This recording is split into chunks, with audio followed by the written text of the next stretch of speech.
I'm Will Johnson. I'm from Detroit, Michigan. I'm a cornerback. Just got done at the University of Michigan.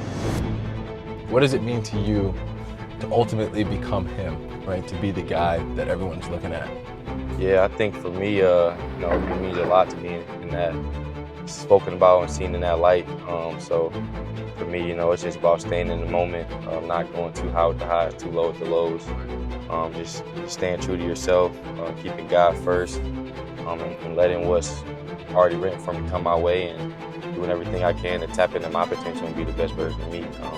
It's about staying down, working hard, staying in the moment, and doing everything I can to be healthy, be the best place I can be at. So just taking it day by day and staying in the moment, really.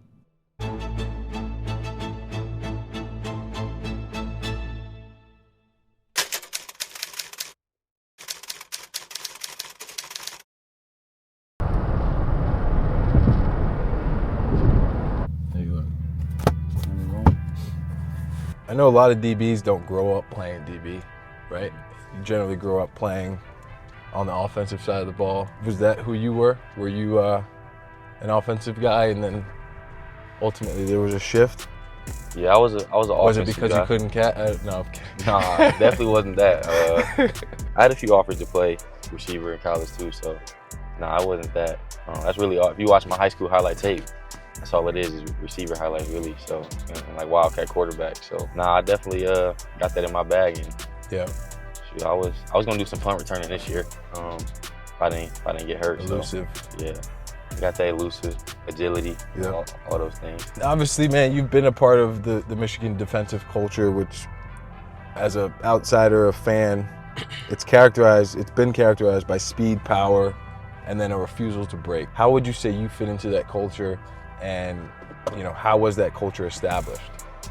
Yeah, that culture was established from the top down. Our coaches, they work super hard every day to come to practice and make great game plans for us, and teach us how to practice the right way. So, and we're all aligned culture-wise and just brothers. So, when you're playing for each other, playing for the coaches, and you all know you work so hard throughout the week, throughout the off season, when it comes down to those tough situations, those tough game days, those tough moments and plays, you're all playing together. You're all on the same page, and you're not gonna break when you know you got the man playing for you just as much as you are. You faced a lot of challenges, right? Some of the toughest matchups in college football, especially as a DB playing in the Big Ten, and some of the receivers that you've gone up against over the last 3-4 years. How did you come and prepare each week, each day, to face that adversity, knowing that you were going to face that adversity? For me, getting ready for game day is just really locking in on all the preparation on my body, my mind, my film study, getting me just confident that when I go out there that I'll be happy with the result no matter what it is, because I prepared the right way. So that kind of helps with that adversity you were talking about, knowing that there's going to be bad plays. In our position, it's going to be times you might get beat. So you got to have a short memory, be able to just play the next play how you played the play before, just as confident. Can't worry about what the outcome may be, because it's going to be great plays, it's going to be bad plays, and that all comes with the game. So just being confident in your preparation and knowing that that's going to help you play good and play freely on Saturdays is what's important to me. And there's so much that you rely on your teammates for too, right? As a DB, can you speak to that a little bit? Like the front seven, how much of their play and their execution matters to you as a DB? Yeah, we had the best D-line in the country my whole 3 years I was there, so that helped me tremendously. Those guys always getting pressure on the quarterback. I like to say a few of their sacks was caused because of me too. Shutting it down on the back end, so a few cover sacks in there too. But they made it real easy on me. A few of my interceptions, they got pressure there. Quarterback getting it out fast, and me having that tight coverage. It all works together.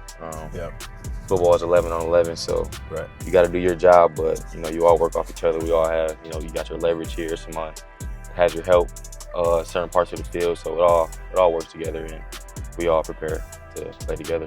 What was it like going up against some of the rivals, Ohio State, Notre Dame, Michigan State? What was that mindset, right? Take a fan into like that week as you guys are preparing. Yeah, those weeks are different. If you walk in our building, every TV you see, every board, it all says, what are you doing to beat Ohio State today? So, that's drilled into your head every single day. no matter what you're doing, lifting weights, in the meeting room, all those things, you know, it all sits in the back of your head when you prepare. So it's definitely a motivator, knowing that you can't lose to that team. I mean, all in the off season, every time you do that extra rep or that extra whatever, you always thinking like, what is the man at that school doing today? You know what I'm saying? What is he doing to get ready to prepare for us? So I'm doing everything I can to make sure when I get across that man that I'm gonna be ready to play. So. And are you thinking about the matchup, your specific matchup? I would say in the off season it's more team, you know, getting everybody on the same page and together and just working super hard. For me, I always kind of know who's gonna be my matchup, so it's a little bit of that in there too. But I'm not really too focused on that in the offseason. I'm focused on myself in the offseason and my team just getting prepared and ready. And then that week, that's when you really focus on, you know, their specific things that you got to get ready for on game day and their personnel and what to expect. So And then as you head into the draft here, Will, you've always been him growing up, obviously top recruit, but this is different, man. Going into the NFL draft and being slated as one of the top 15, 20 guys to come out this year is really remarkable. So congratulations, but what does it mean to you to ultimately become him, right? To be the guy that everyone's looking at? Yeah, I think for me, you know, it means a lot to be in that, spoken about and seen in that light. So for me, you know, it's just about staying in the moment, not going too high with the highs, too low with the lows. Just staying true to yourself, keeping God first, and letting what's already written for me come my way and doing everything I can to tap into my potential and be the best version of me. It's about staying down, working hard, staying in the moment, and doing everything I can to, you know, be healthy, be the best place I can be mentally, and things like that. So just taking it day by day and staying in the moment, really.